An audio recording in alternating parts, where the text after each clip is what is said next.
Salut l'équipe, bonne année et meilleurs vœux à tous. LNB Club est de retour en 2023. LNB Club, l'émission qui revient sur toute l'actualité de la Betclic Elite et de l'actu. Il y en a encore une fois énormément. Pour en parler avec moi, deux gars, deux joueurs extérieurs, deux Thomas, c'était pratique, et surtout deux joueurs que je n'ai pas vu jouer lors du All-Star Game. Messieurs, qu'est-ce qui s'est passé ? Qu'est-ce qui s'est passé ? Moi, j'étais en tribune, personnellement. J'étais avec tous les copains de la Ligue, avec tous les copains du basket. On a vécu encore une belle fête. En tout cas, moi, j'ai apprécié mon moment, même si ça te déplaît. Erwan, je suis désolé. Non, ça me Je déplaît préfère pas. laisser Victor et ses potes être sur le terrain. C'est mieux pour les spectateurs. C'est un bon argument. Thomas, Moi, le j'ai All-Star, ça sera pas encore cette année pour toi. Non, du coup. j'ai jamais eu la chance d'être sélectionné. Il y a peut-être une année où j'aurais pu, sinon je regarde à la télé ou sur place quand on m'invite, bien évidemment. Il y a une année que tu aurais pu, on va aller chercher les stats. Hein. Une seule. Ouais. Une seule Ouais. Il t'avait oublié. Un petit peu. Mais nous, Bon, on c'est oublie. un autre débat. Mais tant nous, que, voilà. mais nous, Le mais débat nous- de la semaine. mais- Thomas Larocchi aurait-il pu être All-Star en France ? Mais nous, on t'oublie pas, notre Thomas. Nous, tu es All-Star dans cette émission-là et c'est ça qui est le plus important. Thomas, l'année commence très bien puisque l'émission a désormais un nouveau partenaire. On est ravis de vous annoncer que Samsung et son téléphone pliable Galaxy Z Flip 4 font désormais partie de l'équipe et donc vont nous suivre jusqu'à la fin de la saison avec LNB Club et surtout les matchs des Mets 92 que l'on diffuse sur Twitch, Thomas. Et pour fêter ça, on a des cadeaux. On est en période de fête encore. Allons-y, soyons généreux. Et oui, allons-y à fond. Vous savez combien c'est difficile d'aller trouver des places pour regarder les matchs des Mets. Eh bien, on va vous offrir sur les réseaux sociaux des places pour le match entre Fos-sur-Mer et les Mets 92. C'est au Palais des Sports de Marseille le mercredi 18 juin. Il sera aussi Janvier. diffusé janvier absolument 2023 pour être bien précis.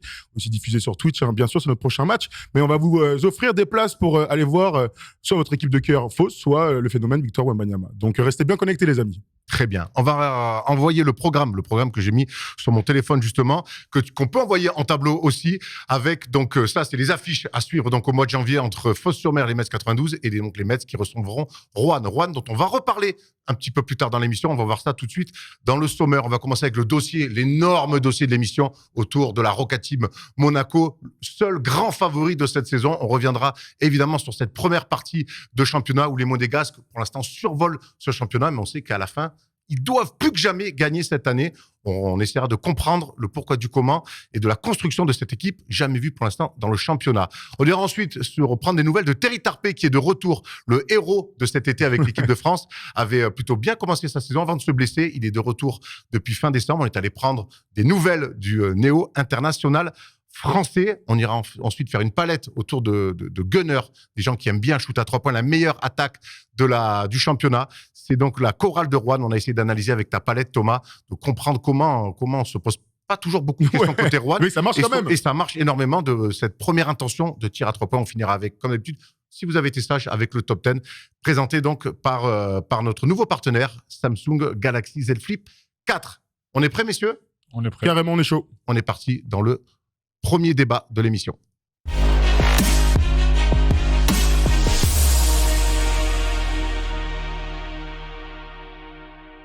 Messieurs, Monaco est leader du championnat avec seulement 3 défaites pour l'instant. C'était un début de saison plutôt maîtrisé de la part des Monégasques. On le voit là avec évidemment une attaque de feu. Est-ce qu'on a l'impression que cette équipe-là est pour l'instant le seul grand favori de la saison? On sait que l'Asvel, on va en reparler un petit peu plus tard, était aussi parmi ces gens-là. Mais aujourd'hui, on a l'impression qu'il y a Monaco et les autres dans ce championnat, Thomas. Ouais, clairement, en ce début de saison, ils se détachent. C'est l'équipe qui se détache des autres équipes. Voilà, on les a vus très en place dès le début de saison. Et ça, forcément, ça fait gagner du temps. Parce qu'ils ont ils vont avoir une saison très longue, parfois avec 2-3 matchs par semaine. Et on les a vus en place d'entrée de jeu dès la première journée. Et ça, pour un coach, c'est un gain de temps extraordinaire. Et voilà, tout fonctionne très bien depuis le début de saison. Donc, ils sont dans leur plan de jeu pour l'instant. Et voilà, tout roule pour eux, en tout cas. Moi, j'avais l'impression que toi, Thomas, et que tout le monde, hein, lorsqu'on regarde les matchs de Monaco, ce qui nous frappe, c'est la marge qu'il y a face aux autres équipes. Alors oui, il y a 3 défaites cette saison. Ça fait partie des aléas d'une très, très longue saison, comme Thomas vient de le dire. Mais j'ai vu un nombre de matchs comme celui des Mets 92 où ils sont arrivés un petit peu de manière mollassonne. On peut le comprendre, hein, beaucoup de voyages, etc. dans toute l'Europe. Mais ils réussissent toujours à avoir ce déclic en cours de match par le talent, par la défense aussi, ça va être important d'en parler, pour inverser le cours de certaines rencontres. Et voilà, ça donne un bilan de très, très, très, très haut niveau, même s'il y a des poursuivants qui font du bon taf. Il n'empêche que Monaco, de par ce vécu collectif aussi, il faut qu'on en parle, et ce talent leur permettent d'être largement favoris cette année. S'ils sont largement favoris aussi, c'est parce qu'ils ont un roster très profond. On va voir derrière le roster, on peut On peut pas dire qu'ils ont une équipe d'Euroleague, une équipe Pas cette année en tout cas. pas une équipe de Betclic Elite. Il n'empêche qu'il y a des joueurs qui jouent quasiment qu'en championnat et d'autres et certains qui ne jouent pas donc en Euroleague. On regarde sur le poste de meneur Mike James, Matthew Strazel, Jordan Lund et Elio Kobo. Je vous laisse regarder le reste. Est-ce qu'on a déjà vu, Thomas, une équipe aussi forte, aussi impressionnante en Betclic Elite? Non, clairement pas. Je pense qu'on n'a jamais vu une équipe de ce calibre. Hein. Ils sont doublés sur tous les postes, voire même triplés. Je regardais les stats en Betclic Elite. Ils sont 12 joueurs à jouer au-dessus de 15 minutes. C'est énorme. Hein. Ça veut dire que la gestion du coach est très bonne. Tout le monde a son temps de jeu. Bien sûr, il fait plus tourner en Betclic Elite forcément qu'en Euroleague. Et on sait que parfois, tu l'as dit, il se relâche un peu en Betclic parce que forcément, c'est dur de switcher quand on va jouer le Real Madrid et qu'on joue une équipe un petit peu plus classique du championnat. Il faut arriver à faire cette transition et parfois c'est difficile quand on est joueur. Non, mais c'est sûr qu'il y a un écart monumental. Bien sûr, on va parler d'argent et des salaires versés, que ce soit aux joueurs étrangers, aux joueurs français.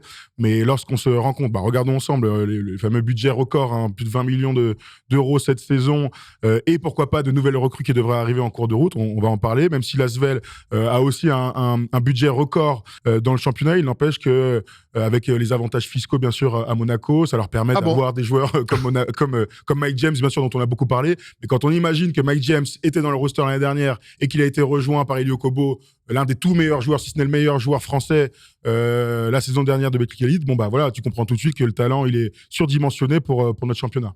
Restons un petit peu justement sur Elio Kobo et les arrivées un petit peu qu'il y a eu cet été. On a l'impression que le staff monégasque a voulu un petit peu rééquilibrer cette équipe l'année dernière, qui était une équipe qui vivait beaucoup sur le talent et parfois le collectif faisait un petit peu défaut, souvent faisait défaut même. Alors on sait qu'ils étaient pas très loin, à un match, même à une action, on a envie de dire presque d'un Final Four. Mais on a l'impression, les gars, que cette année, que cette équipe de la Roca Team, elle est plus équilibrée avec l'arrivée de Jordan Floyd, notamment de John Brown et d'Elio Kobo. Oui, absolument. Et il y a quelque chose, moi, qui m'a frappé, c'est l'idée de la continuité. C'est des projets, pourtant, dont on a l'habitude, des gros projets un peu en Europe. Et souvent, il y a des remue-ménages total au sein des effectifs. On peut penser à l'Asvel cette année, qui a beaucoup bougé à intersaison, malgré eux. Eux, ils ont choisi d'avoir de la continuité en gardant Mike James et Montejunas notamment, ou Dante Hall. Il y a la continuité naturelle. Mais on a cherché des joueurs complémentaires. Pas que Paris Lee n'était pas complémentaire de Mike James, mais un gars comme Jordan Lloyd, avec son expérience et ses qualités défensives et même de leadership, avec Elio Kobo, qui, sur le papier, est pas forcément complémentaire de Mike James, mais qui est un joueur tellement intelligent. Mais sur le terrain, il est pour le coup. C'est la grande info de cette saison. On s'est beaucoup posé la question comment ils allaient jouer. Ils arrivent à avoir des minutes. Le vécu collectif et aussi ce qui est arrivé à créer Obradovic, le coach Obradovic, en termes de hiérarchie, d'alchimie d'équipe, c'est un truc qu'on voyait beaucoup moins la saison dernière et qu'ils ont réussi à conserver maintenant et à appliquer encore plus. Clairement, il y a des joueurs de devoir, il y a des stars. Voilà, et comme tu l'as dit, il a très bien entouré. C'est bien d'avoir des joueurs d'expérience aussi avec Adrien Mormin. Blossom Game qui a vécu aussi sur la scène européenne, qui fait le taf. C'est un joueur dur au mal qui peut jouer sur le poste 3-4. Et John Brown qui est peut-être la meilleure recrue par rapport à tout ça. Quand on regarde les matchs, il va provoquer des passages en force. Tous les petits détails qui font la différence en défense. Il amène l'énergie aussi. C'est un peu le Patrick Beverley, mais intérieur, on va dire. Il a même des gains en plus. Ouais, il a même des gains. Voilà.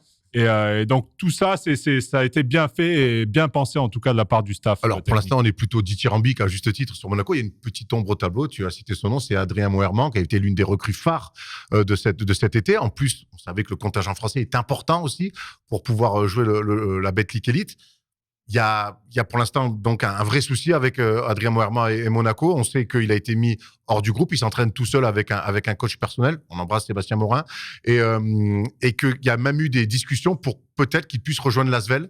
Et on sait qu'en parallèle, Monaco s'est positionné sur Shima Moneke, qui a été coupé par les Kings, lui qui est passé par la Pro B et qui était en Espagne l'année dernière. Et on peut même citer Tyler Dorsey, qui était dans les rumeurs, même s'il veut rester aux États-Unis pour l'instant.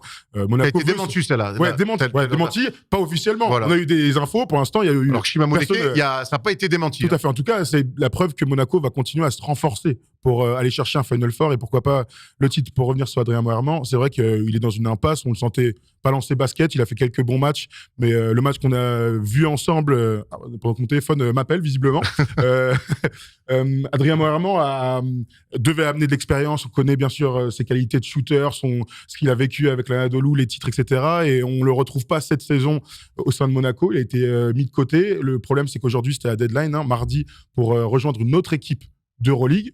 J'imagine que c'était son souhait. L'Asvel joue toujours l'Euroleague. Donc, à voir ce qui va se passer. Est-ce qu'il va rester, pourquoi pas, partir à l'Asvel mais ne pas jouer l'Euroleague ou aller dans une autre écurie européenne. On va suivre le dossier avec beaucoup d'attention. Pour clôturer le débat, il y a un aspect financier qui est très très important. Il n'y a que l'Asvel Et et encore, encore qui peut s'aligner, et on imagine mal l'Asvel s'aligner sur Adrien Moerman pour qu'en plus il ne joue pas l'Euroleague. je suis plutôt d'accord. Ça Pourquoi paraît- pas d'autres compétitions européennes? Voilà. À Dans voir, une autre en tout cas, affaire à suivre. On va revenir donc, du coup, nous, sur Monaco. On va voir le tableau des 3 défaites un petit peu de Monaco cette saison, parce qu'en fait, on peut perdre en championnat, mais ça a été, Thomas, 3 défaites, chaque fois assez surprenantes. Il y a eu cette défaite à domicile face à Dijon, où ils se sont fait marcher dessus. Cette défaite face au CSP, qui pour le coup un petit peu moins surprenante, et puis cette défaite au Portel, on n'enlève rien au Portel, où c'est jamais facile d'aller jouer là-bas, mais c'est 3 défaites qu'on n'attendait pas côté Monaco à ce moment-là, en tout cas. Ouais, clairement pas, mais honnêtement, ils ont que 3 défaites, mais pour avoir vu pas mal de matchs en championnat, il y a beaucoup de matchs où ils se mettent en danger, ils gagnent sur la fin, ils accélèrent un peu dans le troisième quart-temps, et avec l'effectif qu'ils ont et la qualité des joueurs, ils sont capables de faire la différence sur très peu de minutes. Et là, pour moi, je le répète, c'est clairement, on va dire, ils se relâchent, ils abordent les matchs assez facilement. Après, Ils sont attendus. Ouais, surtout, ils sont attendus. C'est l'équipe à battre. Si tu veux briller contre une équipe, il y a Monaco et l'Asvel qui jouent l'Euroleague pour se faire remarquer, pourquoi pas après pour les rejoindre. Enfin, c'est toujours des matchs très importants dans une saison. Et donc, forcément, les équipes qui les jouent se donnent à fond parce que c'est un bon test aussi pour les joueurs d'affronter des joueurs de niveau d'Euroleague. Donc c'est plutôt positif dans ce que tu dis. Moi, je donne du crédit à ça. 3 défaites, c'est vrai, celle de Dijon était très très vilaine. Celle au Portel, c'est dans un match complètement fou. Ils sont capables de le faire. On a vu Nadir Rifi porter au nu au sein de son équipe.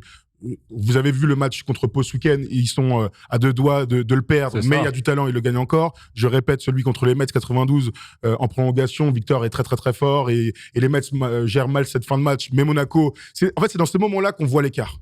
Parce qu'il y a une équipe qui fait un gros match et qui s'offre une fin de match, et une autre qui est en dilettante sur 3 cartons, qui clique et qui arrive à remporter ce match-là. Voilà, il est aussi là l'écart. Et sans faire on va faire la comparaison avec le PSG, je pense que c'est important. Il y a un écart de budget avec toutes les autres équipes, comme en Ligue 1, bien sûr, mais il y a aussi un écart de talent. Donc peut-être qu'il va y avoir des matchs où collectivement ça va être moins abouti, mais il va toujours y avoir cette étincelle par le talent d'attaque de certains joueurs de Monaco qui vont te faire gagner les matchs. Voilà, c'est aussi ça, les aléas d'une saison, c'est que tu peux pas être bon à tous les matchs. On parle de talent d'attaque, on a parlé d'Elie Okobo, on a parlé de Jordan Lloyd. On est obligé évidemment de parler de Mike James, qui est l'incarnant premier, la vitrine de ce projet monégasque.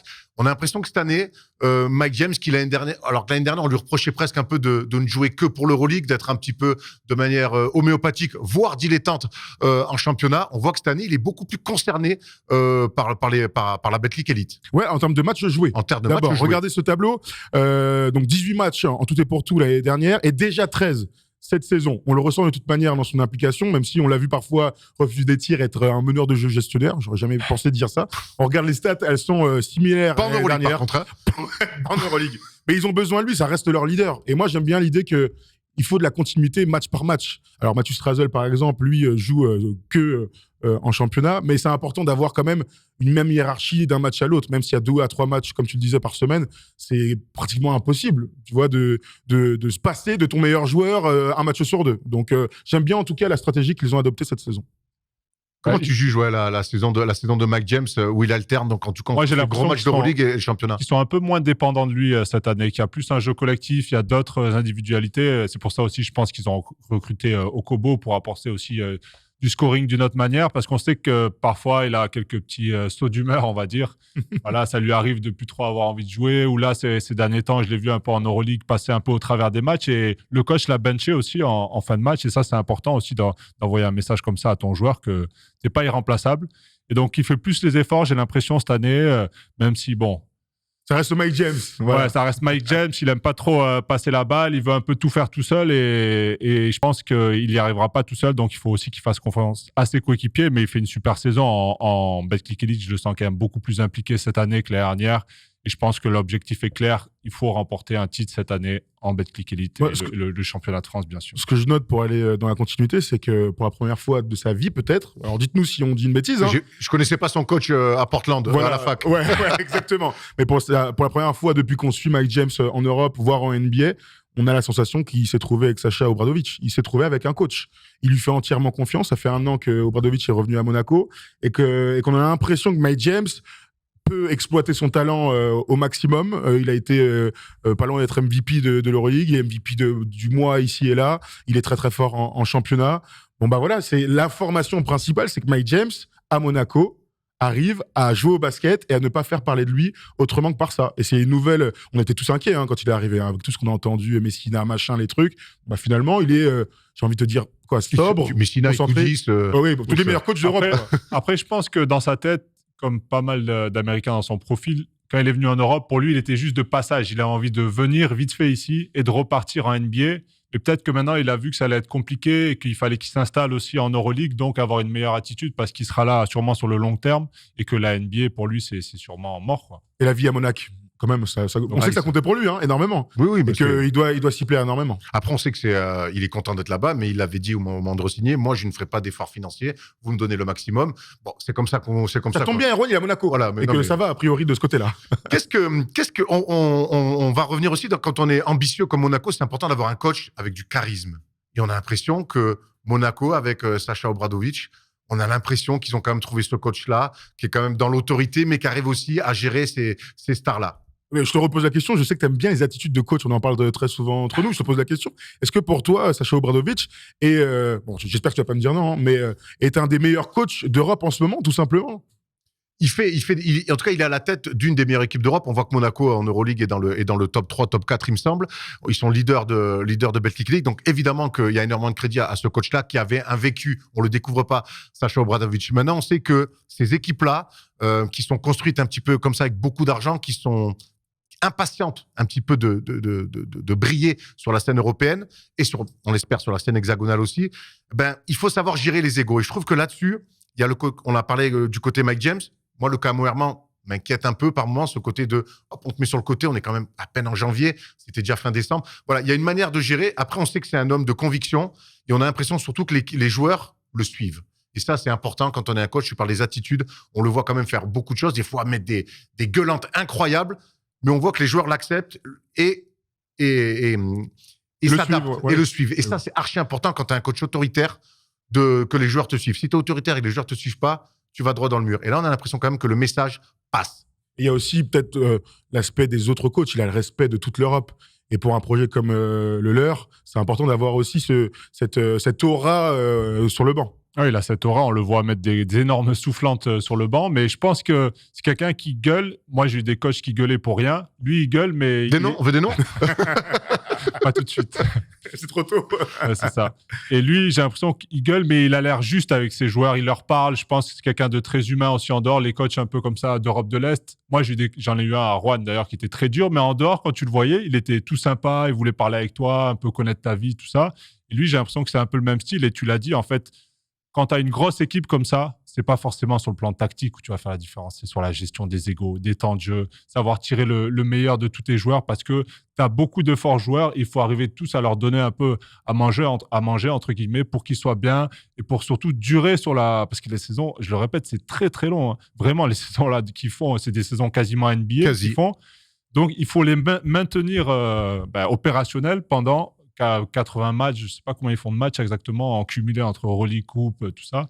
Donc, il faut arriver à les maintenir comme ça, prêts et motivés pour jouer sur tous les tableaux jusqu'à la fin. Et ça, c'est son rôle, à mon avis, le plus difficile. Et on parlait des questions qu'on se posait autour de l'association Jordan Lloyd, Elie Okobo, Mike James. Ça se passe très bien. Et forcément, si ça se passe très bien, c'est aussi beaucoup de crédit à Sacha Obradovic. On a l'impression, les gars, que finalement, le plus grand ennemi des Monégasques, c'est Monaco. En soi, parce que si on voit que son principal concurrent, l'Asvel, connaît une saison un petit peu compliquée, avec des blessures, avec des contre-performances, compliqué aussi de digérer pas mal les matchs d'Euroleague, qui peut vraiment, sur une série, on a vu que sur un match, Monaco pouvait se faire attraper, mais ce qui est magnifique dans le basket, c'est que les playoffs, c'est une série. Sur une série, est-ce qu'on imagine une équipe aujourd'hui en France pouvoir accrocher, et on pense forcément à l'Asvel, accrocher Monaco sur le papier, ou les Mets 92 sur le papier, ou Cholet. Sur le papier, à l'heure actuelle, si rien ne bouge, en tout cas pour les autres équipes, je pense notamment à l'Asvel, pour l'instant, ils sont un cran en dessous pour moi, au-dessus, pardon. Clairement, ils ont un gros effectif, je le disais, ils sont plus de 12 joueurs à jouer plus de 15 minutes. Ils sont ils sont doublés à tous les postes et forcément, là, s'ils arrivent en finale, ils seront concentrés sur cette finale à fond en 5 matchs. Ils ont l'effectif pour pour enchaîner ces 5 matchs. Je ne sais pas si une autre équipe a l'effectif, peut-être l'Asvel, après les autres. C'est sûr que nous, en fait, qu'il n'y en a pas d'autres. Au niveau du banc, ça va être léger. On sait que les Mets avaient parce qu'ils ont eu malheureusement pas mal de blessures, donc forcément, ça va les handicaper pour la fin. Mais moi, je pensais que les Mets pouvaient un peu aller titiller ce genre d'équipe, mais là, avec les blessures... Sur une série, ça paraît, pour l'instant, aujourd'hui, à l'heure actuelle où on enregistre cette émission, on n'imagine pas une équipe sur une série sortir Monaco. Même les équipes contre qui Monaco a perdu, c'était des coups. Même si Dijon a de l'expérience et est capable de grandes choses en championnat et en play-off, on le sait, on a du mal à les imaginer faire ce coup-là sur une série. Tu as raison. Maintenant, il y a quelque chose d'important. La première, c'est que pour l'instant, Monaco n'a jamais gagné en Betclic ou en Pro A ou n'importe, quel que soit son nom, au championnat. Donc, il y a ce petit truc à tamponner. Sans dire qu'il y a une énorme pression autour d'eux, je pense que les joueurs américains et étrangers sont pas là-dedans, mais il n'empêche que le club n'arrive pas, en tout cas, à être champion pour la première fois. 4 finales perdues et beaucoup contre l'Asvel. Donc, à voir s'il n'y a pas, entre guillemets, ce côté d'être moins fort et de se sentir moins fort qu'un club comme l'Asvel, parce que l'année dernière, on était persuadés qu'ils allaient tous gagner. Maintenant, la question qu'on va se poser, c'est comment tu fais pour gérer un futur Final Four ou une éviction en quart de finale d'Euroleague. Comment tu fais pour le digérer? Parce que l'année dernière, en fait, c'est ça qui a fait qu'ils ont perdu. C'est qu'ils n'ont peut-être pas réussi à digérer, à se remotiver pour aller chercher le championnat de France. C'est ce qu'on se dit un petit peu. On a eu parfois cette impression. Il n'empêche que tu perds en 5 matchs en finale dans un match incroyable qu'ils ont dans les mains. Les ballons du titre, ils les ont dans les mains. Moi, je me dis surtout que l'année dernière, à laisser un petit peu le championnat, tu te retrouves à ne pas avoir l'avantage du terrain en finale. Et que finalement, le match 5, qui est un match décisif, tu le joues à l'extérieur. Je crois que cette année, il va aussi falloir que Monaco sécurise l'avantage du terrain jusqu'en finale pour se simplifier un maximum les choses. Et puis, bravo à l'Asvel aussi, qui fait une énorme finale l'année dernière. Bien sûr. Ils ont clairement mérité de la gagner, cette finale. Et voilà, moi, j'espère que Monaco va... Enfin, j'espère, non, pour eux, en tout cas, j'espère que c'est un objectif. Voilà, c'est une grosse équipe, c'est une grosse écurie. Et bien, quand tu es une grosse écurie, il faut assumer de vouloir jouer sur tous les tableaux et de tout gagner. Et de vouloir tout gagner. Parce que le Real Madrid, le FC Barcelone, le Maccabi Tel Aviv, le Pana, l'Olympiakos, ils sont sur tous les tableaux. Ils vont pas laisser l'Olympiakos. Après, il y a une rivalité historique avec le Pana, mais ils vont pas laisser le championnat comme ça se dire. C'est important, surtout, d'autant plus qu'ils l'ont jamais gagné. Donc, c'est quand même assez important d'inscrire son nom. Monaco veut être un grand d'Europe. Ils s'en donnent clairement les moyens, mais c'est vrai qu'un grand d'Europe, à un bout d'un moment, quand tu arrives dans le salon de ce grand d'Europe, tout l'Armora Trophée, elle est remplie. C'est pas encore le cas de... Semaine des As, je crois, c'est ça. 3 semaines des As. Après, on sait qu'ils ont fait des coups en Europe. Oui, ils ont gagné l'Eurocup. Ouais, bien sûr, mais c'est vrai qu'en France, c'est que pour l'instant 3. Alors, on sait que c'est un club jeune. C'est que 3 Leaders Cup. C'est important quand même. Et on a l'impression que cette année, c'est le titre ou rien pour Monaco. Autant l'année dernière, on a vécu des finales incroyables et ça se joue sur le talent d'Elio Kobo. Les deux peuvent gagner. Les deux peuvent gagner. Mais ils ont perdu. Voilà. Mais cette année, on se dit, s'ils ne gagnent pas, la pilule sera certainement plus compliquée à gérer que celle de la saison dernière. Et s'ils ne gagnent pas les finales, pour moi, c'est Leaders Cup, Coupe de France, Championnat de France, la totale. Ils doivent tout gagner. On en avait déjà parlé, mais c'est vrai qu'on les avait vus à Trélazé sur le plateau Coupe de France. Bon, ils dégageaient pas une envie incroyable de. Quoi, à cause de quoi de la localisation ou c'est pas ça. De la compétition. Ils avaient beaucoup fait tourner. Je crois qu'ils avaient mis Mike James au repos sur un match. Enfin bref, dans l'attitude. Montigena n'était pas venu. Voilà, Montigena n'était pas venu. Donc le message était assez clair. Ils essayaient de gagner, mais s'ils perdaient, c'était pas très grave. On sait que l'année dernière, il y avait cette envie de faire absolument le top 8 de l'Euroleague pour retourner en Euroleague. Oui, bien sûr. L'année, on a l'impression qu'ils sont un peu plus en avance là. Ils sont 5e d'Euroleague, d'ailleurs, j'avais vérifié. Ils ont un petit coup de mou là, mais. Ils se sont fait attraper aux Partisans, comme beaucoup seraient fait attraper dans une ambiance incroyable. C'est un autre problème. On a fait le tour, messieurs, sur Monaco, et on va continuer à suivre évidemment la suite de la saison des Monégasques. Mais voilà, on a l'impression quand même qu'à début janvier, il y a un seul et grand favori. C'est pour l'instant la Roca Team. Messieurs, je vous ai dit en début d'émission que vous n'avez pas vu All-Star Game. Ça m'a un petit peu gêné. On va quand même se regarder un petit récap de ce qui s'est passé pour voir vraiment si on ne va pas vous voir. Mais on a vu d'autres joueurs aussi qui ont beaucoup brillé.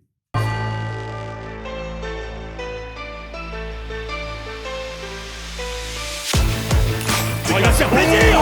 Victor Wembanyama, l'esquisse et le dunk de main dans une raquette démolie par Wemby. Bégarin. Encore Thomas, tranquille. Et derrière le dunk de main de Juan Bégarin.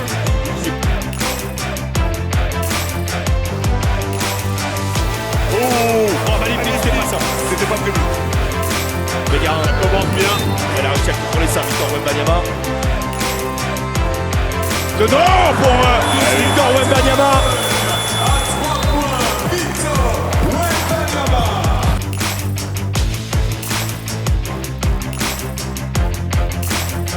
Voilà, ça va aller au dunk ça. Ah, il va monter, Hugo Besson. Denis, il a mis une juge.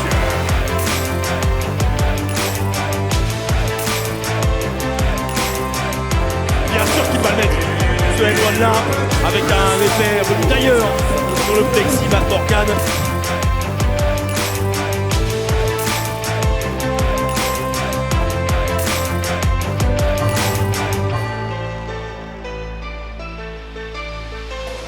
Et 5 secondes, le shoot de Hugo Besson. Super passe vers Begara. Et le N1. Wembanyama avait tout vu et tout compris avant, et Begara a conclu cette affaire-là. Dans ce match-là, restez là, Besson va plier l'affaire, le All-Star. On revient côté français après 2 saisons de nomination des All-Stars. 27 points, 32 débats, 2 contre, 12 rebonds, Victor Wembanyama MVP.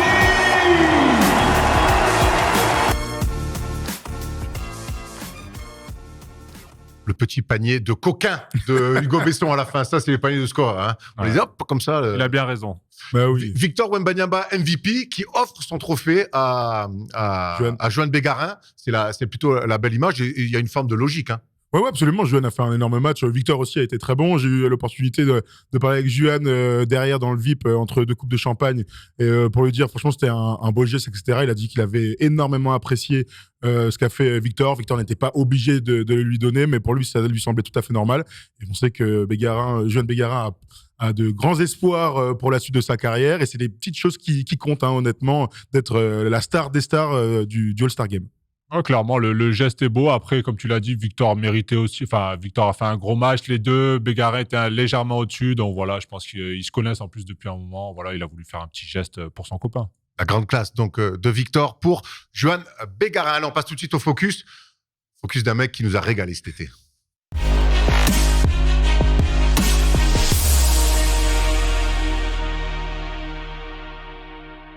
Terry Tarpey est de retour sur les parquets. Ça rime en plus, mais j'ai même pas fait exprès. Il est revenu le 23 décembre contre Nanterre après une blessure à la main face aux Mets 92. C'était le 15 octobre dernier. Il s'est quand même fait opérer le manceau. Il a passé 8 matchs à l'infirmerie. Ça n'a pas été simple. Compliqué, Thomas, pour lui de sortir d'un bel été comme ça, de commencer sa saison qui est tout de suite coupé par une blessure à la main. Ouais, c'est très dur. En plus, ils avaient bien commencé collectivement et sur le plan personnel aussi, mais on sait qu'ils sortaient d'un gros été. Parfois, il y a des contre-coups. Bon, là, j'ai l'impression que c'était un peu de malchance, une fracture à la main droite. Dans son malheur, quand on blesse la main droite, on peut continuer le cardio, on peut continuer à s'entretenir. Donc, le retour est un peu plus facile, mais c'est sûr que c'était un coup dur pour lui et surtout pour l'équipe du Mans. Alors, ça a été un coup dur pour lui, mais on connaît un petit peu Terry Tarpey qui est quelqu'un qui relativise beaucoup. Et dans cette période compliquée, jamais simple d'être éloigné de son équipe, il a réussi quand même à y trouver un petit peu de positif. Regardez ce qu'il nous a dit. C'était difficile, c'était compliqué. Encore, j'ai un bon rythme au début du championnat, mais je me suis cassé les mains comme la 6e journée.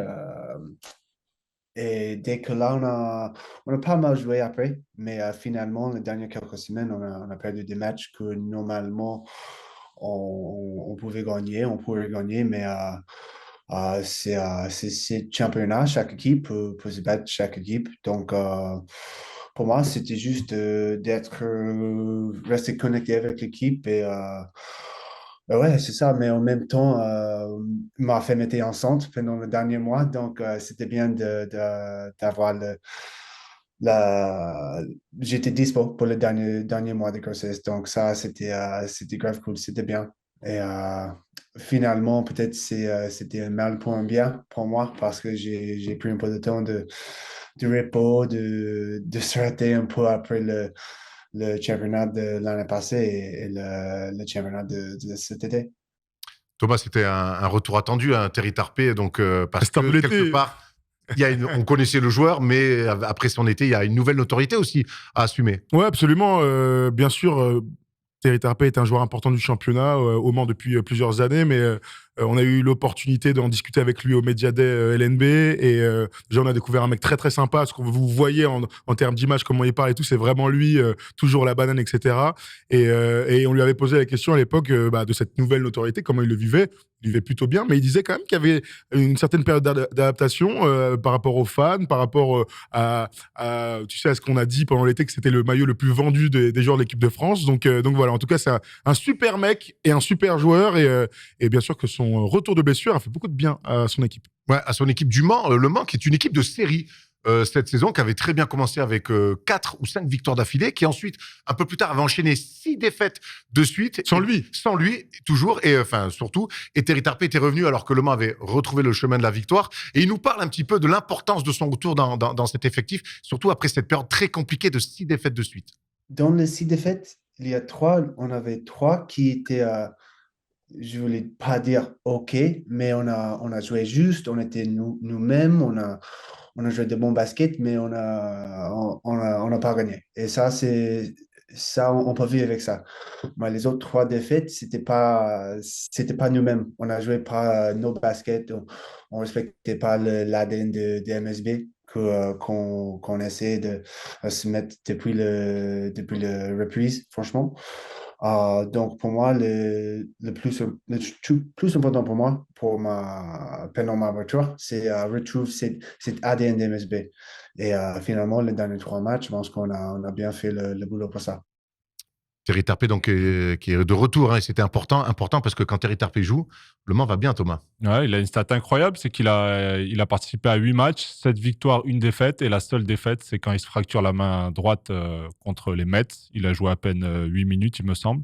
Donc voilà, pour l'instant, il était à 2 doigts d'être invaincu sur 8 matchs. Donc c'est pour vous dire l'importance du bonhomme. Après, c'est le genre de joueur, on en a déjà beaucoup parlé cet été, hein. C'est un peu joueur que tous les coachs veulent avoir, c'est-à-dire qu'il est capable de s'adapter aux situations, fort défenseur, intelligent, capable de se mettre en retrait. Je serais pas étonné de le voir dans une grosse écurie dans les années à venir, dans un rôle en sortie de banc, voilà, qui fait pas de bruit, sur des effectifs de Euroleague qui ont parfois 14, 15 joueurs, voilà. Et vraiment, je pense que à l'avenir, il aura une belle carrière à l'étranger. Je pose la question, Erwan, quand on est rentré de l'équipe de France, on avait discuté un petit peu avec l'entourage et tout, voir s'ils allaient profiter, parce que c'est aussi ça une carrière de la notoriété et des performances vraiment exceptionnelles de l'Eurobasket. Il est resté au Mans, en tout cas cette saison. On va voir la suite. On va voir la suite, justement. On parle de la suite. On est encore en période de vœux, puisqu'on est en janvier. Donc, on a demandé à Terry Tarpey quels étaient ses vœux pour 2023, collectifs et individuels, évidemment. J'espère que 2023, ça va être mieux que 2022. Mais en même temps, 2022, pour moi, c'était pas mal d'années. Bien sûr, avec l'équipe de France, avec ma première médaille, avec la naissance de ma fille. Ça va être dur, mais... Finalement, ouais, on va accrocher top 4, c'est sûr, parce que qu'on est complet, on a ce talent, on a cette alchimie qui peut prendre des victoires. Et bien sûr, après ça, dans l'été, l'équipe de France, la Coupe du Monde cet été, encore, j'espère que je vais avoir l'opportunité à jouer avec les Bleus encore. Et on va voir, ça va être pas mal à prendre une deuxième médaille. Encore, je cherche toujours pour un niveau plus haut. Donc, je veux l'or, c'est clair. C'est l'objectif et je sais que chaque joueur sur l'équipe de France veut la même chose. Champion du monde et top 4 de Betclic Elite pour notre ami Terry Tarpey. Voilà les ambitions pour 2023. C'est tout le mal qu'on va lui souhaiter. Après, à voir avec Le Mans, hein, on a vu que c'était une équipe de série. Gagner un petit peu plus en constance, parce que c'est vrai que quand on est capable d'enchaîner 6 défaites, mais en même temps capable de remettre rapidement le facteur sur le vélo, comme on dit. Donc voilà, c'est une équipe qui va être intéressante à suivre, Le Mans, sur la fin de sur la deuxième partie de cette saison plutôt. On va attaquer une partie que vous aimez bien. Ouais, vous aimez bien, c'est la palette. Et ce mois-ci, la palette, ça bombarde à 3 points.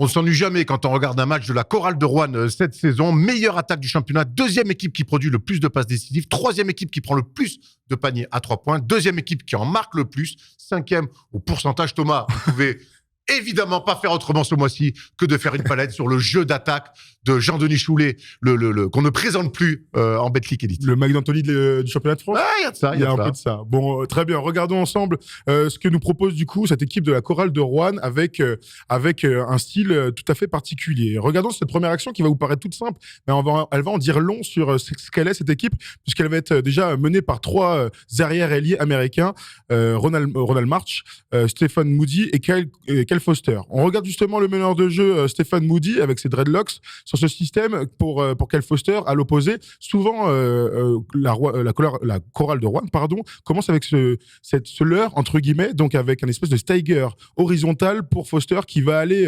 libérer l'espace, et vous allez voir le move de Yanis Morin, l'intérieur rouennais, qui va faire une feinte d'aller poser un deuxième écran à Foster et qui va directement aller poser l'écran pour son meneur de jeu. La défense de l'Asvel est totalement battue. Moody est un pistolet rose de première facture, et donc Youssouf Afal, le grand pivot de l'équipe de l'Asvel, est très très loin. On voit que c'est une attaque courte mais efficace.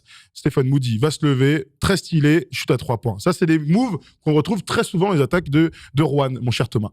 Ouais, clairement, là, on voit que le but, surtout quand joue Youssouf Afal, il a du mal un peu à sortir haut sur les pick and roll. Donc, je pense que la consigne a été le joueur qui est défendu par Youssouf Afal va poser l'écran. Et là, il crée un petit leurre au milieu vers les lancers francs pour créer un retard après sur le pick and roll pour pas que le grand ait le temps de sortir parce qu'il est occupé. Peut-être qu'il pense avoir un écran dans le dos. Voilà, donc ça crée un espace complètement seul pour Moody qui n'hésite pas à dégainer parce qu'on sait qu'ils aiment ça là-bas. Et on voit la règle, c'est que dès qu'on est ouvert, là, on voit que sur le drop, Youssouf Afal est très bas, ouvert, on prend.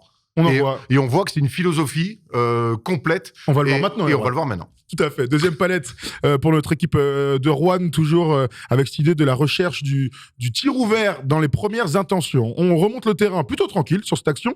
On va voir Stephen Moody qui va prendre une première fois un écran de Yanis Morin, un deuxième, et il va se lever. Toujours dans cette intention d'être agressif. Et même une petite faute, on va pas se mentir. Revoyons cette action contre eux. C'était à Dijon, celle-ci. Donc dans la transition, Yanis Morin va venir poser un premier écran qui va pas forcément poser. Regardez, il va prendre cet écran. On regarde aussi le spacing, toujours 2 ailiers bien larges et le deuxième intérieur tout en bas. Il va se retourner, un beau cross sur David Holston. Mon cousin Jaco Alinguet est plutôt pris, j'ai l'impression, sur cette action. On regarde le chrono, 8 secondes seulement pour poser cet enchaînement d'écran. Encore l'idée de trouver un tir rapide pendant que la défense n'est pas en place. Thomas, tu as été coaché pendant quelques mois du côté de Rouen par Jean-Denis Choulet. Est-ce que c'est un coach dans le training camp et dans tout ce qu'il va dire à son équipe qui prépare ses joueurs à attaquer vite et attaquer fort? C'est un coach qui laisse beaucoup de liberté. Moi, j'ai vraiment apprécié jouer pour lui, même si ça a été assez court. Mais en fait, il recrute des joueurs aussi qui sont adaptés à son style de jeu de beaucoup d'Américains. Je sais qu'il va beaucoup voir les Summer League aux États-Unis sur place, même des camps où il y a des free agents américains, pas forcément des mecs connus. On sait qu'il a sorti pas mal de joueurs. Un des plus connus, bien sûr, c'est Dispenser, qui avait fait les beaux jours dans notre championnat de France. Voilà, il aime ça. Il aime laisser de la liberté, te donner confiance. Donc, toi, forcément, quand tu es sur le terrain, tu as envie de lui rendre aussi. Voilà, il aime les joueurs talentueux, il aime les joueurs qui mettent des crossovers, qui mettent des tomards, qui mettent des faces. Voilà, ça le régale, c'est quelque chose. Un basket champagne. Voilà, un basket champagne.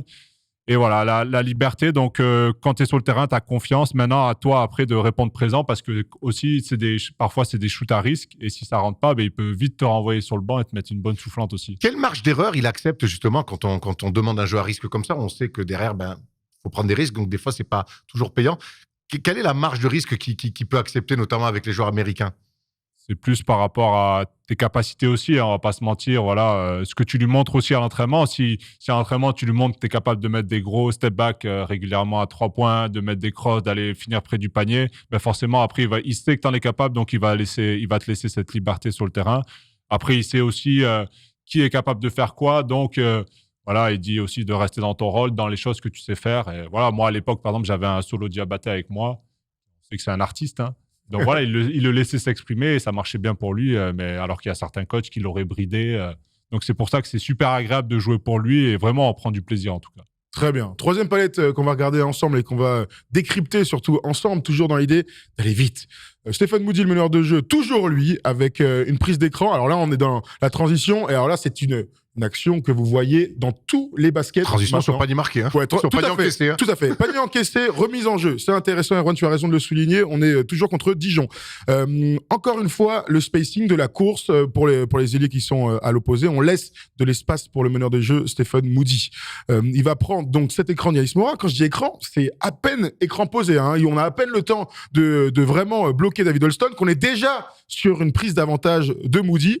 Là, Jacques Ollingue est toujours mon cousin que j'embrasse bien sûr, et dans un 2 contre 1, c'est toujours très difficile, même lui, le super défenseur, de jauger ce genre d'action, parce que soit tu défends sur le meneur de jeu, t'es un peu obligé vu que c'est un scoreur, soit t'es obligé de descendre sur le pivot, il va faire le choix d'être sur Moody, et c'est l'ailier à l'opposé qui doit faire la rotation. Et si l'ailier à l'opposé fait la rotation, qu'est-ce qui se passe? Il y a cette passe, bien sûr, qu'on voit à tous les niveaux et qu'on demande à tous les meneurs de jeu de bosser maintenant. Ça se fait énormément en entraînement pour aller chercher à l'opposé un grand tir à 3 points. Et toujours cette règle, on court. C'est pour ça que je parlais de Mike D'Antoni. Mike D'Antoni a inventé le basket en 8 secondes en NBA. Eh bien, Jean-Louis Choulet, lui aussi, est un adepte, messieurs. Clairement.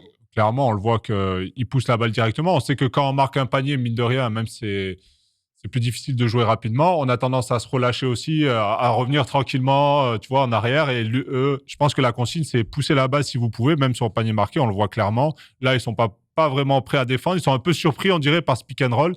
Et derrière, Led, il hésite entre venir bumper le grand ou rester sur l'ailier. D'ailleurs, qui doit remonter un petit peu à 45 pour avoir un meilleur angle de passe. Mais clairement, la consigne de Jean-Denis, je pense, c'est pousser la balle si vous le pouvez. Pour si vous profiter voyez, des transitions d'état, la fameuse. La fameuse.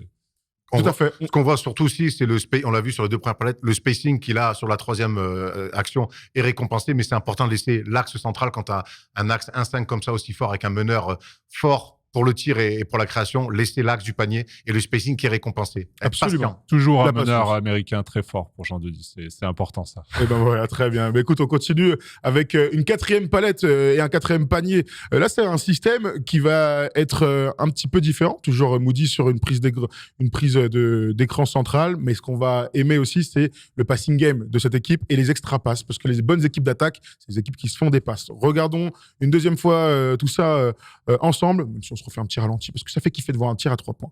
Moody est donc toujours cette prise d'écran comme ça, comme un leurre pour Foster qui va aller se planquer complètement à l'opposé. Il faut quand même défendre cette première action quand tu es un défenseur, donc toute la défense d'ailleurs est focus sur ce petit Tiger horizontal. Derrière, écran, on enchaîne. Moody va prendre cet écran, entre guillemets, parce que c'est bien défendu là-dessus. Le grand va aller se planquer sur la ligne de fond pour l'idée du spacing dont parlait Erwan et du mouvement. Foster, lui, regardez son mouvement.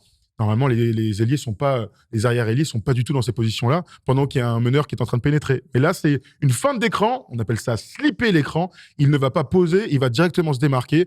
Derrière, la défense est totalement battue, la défense de l'Asvel. Il y a un 2 contre 1. Et dans ce moment-là, on voit qu'il est un crevard, qui ne l'est pas. Là, Foster décide de faire l'extra passe qu'on aime. C'est vrai que ça, c'est une situation très bien amenée, encore et toujours, sur des timings très courts, Thomas. Ouais, très, très bien amené, un système assez simple, mais bien exécuté. Et surtout, comme tu le dis, c'est savoir bien finir les plays. Hein. Là, il est tout seul. C'est vrai qu'il peut presque shooter. Il lit bien la défense de... Je crois que c'est Charles, c'est ça c'est Charles Caudi. Voilà, il voit qu'il vient bien sur lui. Il fait mine qu'il va shooter vraiment dans le cercle. Il la décale sur la droite. Et je pense que, mis à part le fait que, bon, bien sûr qu'il joue sur des systèmes, c'est beaucoup de principes de jeu, en fait.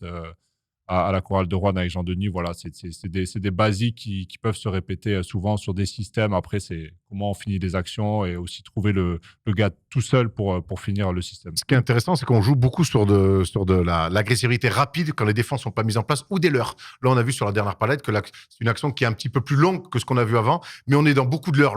La première coupe, c'est un leurre. La fausse pose d'écran pour tout de suite flasher, c'est-à-dire ils obligent les défenseurs tout de suite à toujours défendre, et dès que tu as un oubli ou une mésentente, eh ben boum, t'es sanctionné là-dessus. Sachant que ton premier leurre, si tu défends mal, c'est les up. Hein. Ouais, aussi, ça, quand ça coûte comme ça, tu sais que c'est mal défendu, c'est les up. Dernière action, on a parlé vite fait tout à l'heure de Ronald March, qui est le meilleur scoreur de l'équipe. Et on va regarder cette petite action courte mais efficace, mais c'est les tirs qu'on aime. Là, on est en train de se faire kiffer.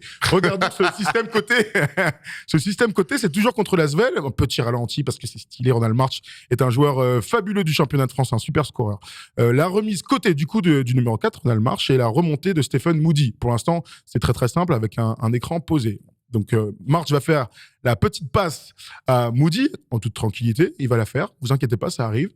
Il lui fait la passe. Et là, on enclenche un pick and roll, enfin même presque une fin de pick and roll. On est encore dans cette idée des leurs, parce qu'il lui pose pas vraiment l'écran. Il sait très bien qu'il va aller à l'opposé pour faire cet écran pour le tir à 3 points de Ronald March. Là, même si le spacing est pas énorme, on aurait pu espérer un petit peu plus d'espace entre les joueurs. Il n'empêche qu'en quelques secondes, encore une fois, Ronald March se trouve avec un tir difficile. Mais on peut en discuter, mais un tir à lui surtout, un tir ouvert, un fadeaway à 3 points. C'est important aussi d'avoir des systèmes qui te permettent d'avoir des paniers en sortie de touche ou en sortie de temps mort. Et court, surtout. Encore une fois, on voit très bien que c'est une passe, un pick and roll et le piqueur qui retourne en mettre un deuxième sur une remontée. C'est toujours ce côté-là. Si on s'oublie défensivement 2-3 secondes, eh ben, il y a un tir ouvert. On voit un tir ouvert ou un tir compliqué, mais on sait que, tu l'as dit, il a choisi des joueurs aussi qui sont capables de mettre des tirs compliqués. C'est toute la difficulté de défendre cette attaque. C'est pas pour rien qu'ils sont la meilleure attaque du championnat. Et c'est le meilleur attaquant, est-ce qu'on peut dire le meilleur attaquant, le meilleur coach d'attaque du championnat. On l'a dit tout à l'heure, on se souvient bien sûr de son titre et de cette équipe fantastique avec Harper, avec Marcellers, avec le système backpick, il est allé et tout. Il y avait une vraie académie de jeu et j'ai plein de souvenirs qui me sautent à la gueule quand je pense à Rouen il y a 10 ans. Ouais, c'était un peu... C'est nouveau dans le championnat de France d'avoir une équipe comme ça, basée sur des Américains talentueux avec un dispenser incroyable, des crossovers, il décalait tout le monde. Marsalios, bodybuildé à l'intérieur, qui cassait des gueules. Et Aaron Harper, le poste 3 solide, qui répondait présent. Ils avaient un trio incroyable. Ils nous avaient fait kiffer. Cette année, ils avaient remporté la semaine des As aussi, il me semble. Ils font le doublé. Donc voilà, c'est du Jean-Denis Choulet dans le texte. Et ce qui est bien avec Jean-Denis Choulet, c'est que moi, j'ai eu la chance de le jouer quand j'étais à Brest. Et avec Juan, ils étaient en Pro B. Et il a toujours eu ce style de jeu-là. Et il les a fait monter. Et il a toujours été fidèle à ces principes-là. Peu importe le niveau, peu importe ce qu'il jouait. On sait qu'aujourd'hui, la Chorale d'Oran joue le maintien. Mais il joue de la même manière, avec les mêmes principes que quand il jouait le titre avec Juan.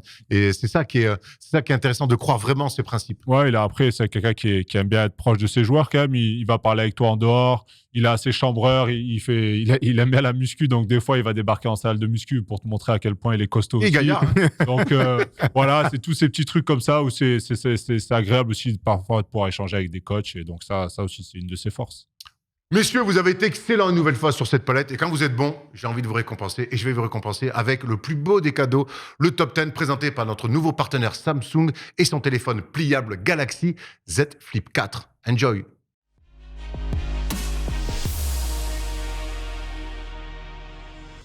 La possession qui revient pour les Mets, on a déjà couru fort le 3 contre la bonne passe. Oh! Et quel début! Et quel début! Il est revenu Justin Patton, il est monté très haut à 2 pieds Justin James. Et la parfaite vista d'Hugo Besson. Dribble dans le dos, petite passe. À Stéphane Mouli, la bonne passe. Non, dommage, vraiment. Et O'Keefe. C'est le duel en altitude. Parfaite lecture de Maxime Ross.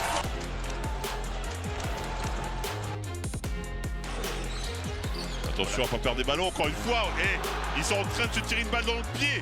Là où Konaté à 3 points. Ouais, la claquette venu d'ailleurs. Je vous l'ai dit que c'était pas fini, je vous l'avais dit. 5 points, 40 secondes à jouer. 23 points, 18 rebonds. Pas mal comme double-double ça.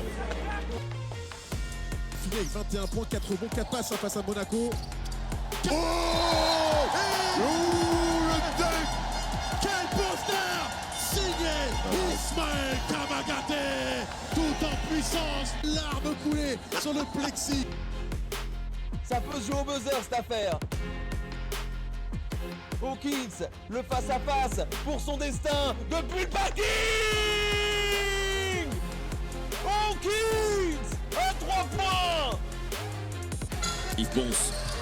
Oh la vitesse! Oh le speed de Hippon. On est en concours de dunk ou on est en Bentley qu'on ne sait plus trop. Quelle vitesse de rotation, quel enchaînement sur le dunk! Pam pam pam, ce qu'il a mis là, il ponce. Oh là, la rotation, vous avez vu cette vitesse? Ah bah. Et le N1 en plus, hein?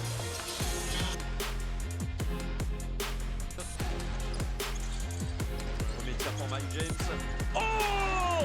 Oh le coup de bac monstrueux!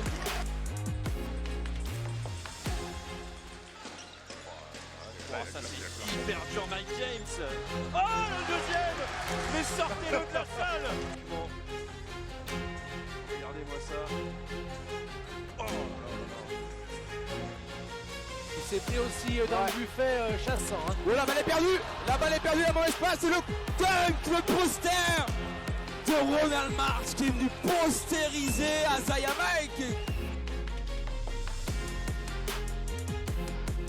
Pour Blossom Game, c'est court au bon pour Stephen Brown. Allez, Alan Dokossi. Il va falloir y aller. Alan Dokossi. Alan Dokossi. La pépite de Bangui. 5 secondes, 4, 3, Benjamin Sen. Oh, il est passé. C'est raté. Et la victoire au buzzer. Le buzzer beater de Bruno Sigaramata qui crucifie la DA Blois sur un énième rebond offensif.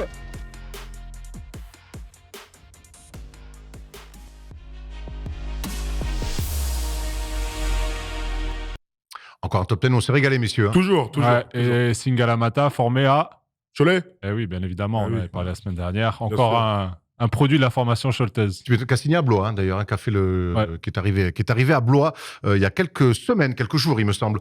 Messieurs, avant de se quitter, on va se faire un point sur les classements et sur les stats. Comme d'habitude, on va commencer avec la Betclic Elite, où on va voir que Monaco est toujours premier, suivi des Metropolitans, Cholet. Et ensuite, alors qu'en bas, la lutte pour le maintien entre Blois, Fos, Le Portel fait rage toujours. Et Nancy même, hein, c'est très serré, hein, la lutte, tu vois, entre Fos, 4 victoires et Pau et Nanterre 6, ça va être très très très chaud. Comme chaque année. Comme chaque année, tu as raison. On enchaîne avec les stats, on aime bien aussi aller voir là-dessus, on va voir que le meilleur scoreur du championnat reste Victor Wembanyama, malgré sa petite production offensive hier soir, il a quand même donné la victoire au buzzer face à l'Asvel, il est aussi meilleur rebondeur, le meilleur passeur, ça reste le fils de John Stockton, Michael Stockton, le Palois. On va faire un petit tour sur la Pro B. On vous rassure, hein, on ira parler un petit peu de Pro B au fur et à mesure des émissions. En plus, il y a bientôt la Leaders Cup et Leaders Cup de Betclic Elite et de Pro B, donc ce sera aussi l'occasion d'en parler. La bonne occasion. Saint-Quentin, en tout cas, est premier, suivi par Chalon-sur-Saône, Vichy-Clermont, et puis dans la lutte au maintien, parce que là aussi en Pro B, ça fait rage. Aix-Maurienne, Saint-Vallier, Saint-Chamond et Évreux se tirent la bourre. On sait que c'est toujours un championnat très, très disputé, que ça soit pour le maintien ou pour la montée. Tout à fait, t'as dit Saint-Chamond, je suis un peu déçu, Erwan. C'est pas comme ça que tu prononces d'habitude. À Saint-Chamond. Tout à fait. Voilà, là, je préfère. Saint-Chamond. Là, je me sens chez moi, d'ailleurs. À Saint-Chamond, il y aura donc la Leaders Cup. Parfait, j'embrasse. On espère y aller, d'ailleurs. J'embrasse toute ma famille stéphanoise, évidemment. Avant de se quitter, Thomas, des rappels Twitch, parce qu'on aura des matchs des Mets 92. On commence bien l'année, on finit bien le mois de janvier. La semaine prochaine, vous le savez, c'est la fête du basket en France. On sera ensemble pour commenter le match entre Fos-sur-Metz et les Mets entre Fos-sur-Mer, et les Mets 92. Donc, on avait déjà fait le match aller. Ça fait une énorme... ça fait une association terrible. Tout à fait. Donc, mercredi soir, la Betclic Elite. Le jeudi soir, il y a le match à Paris de NBA. Donc, une belle semaine, j'ai l'impression. On se retrouvera pour l'énorme choc entre les Mets 92 et Rouen. On rappelle que Rouen, à domicile, la dernière fois, avait tapé Boulogne-le-Valois dans un gros match dont tout le monde se souvient. Donc, soyez avec nous, comme toujours. 20h pour le match mercredi prochain et 20h30 du côté de Levallois à Marcel Cerdan pour le vendredi 27 janvier. On a fait le tour, messieurs. Merci pour tout. Vous avez été parfaits. Merci à la régie encore. Merci à tous pour l'organisation de cette émission. On se retrouve début février pour faire une spéciale preview de la Leaders Cup qui aura donc lieu à Saint-Chéméan. Et pour finir, messieurs, on va prendre le Z Flip 4 de Samsung et on va se faire un beau selfie. Ciao, à la semaine prochaine.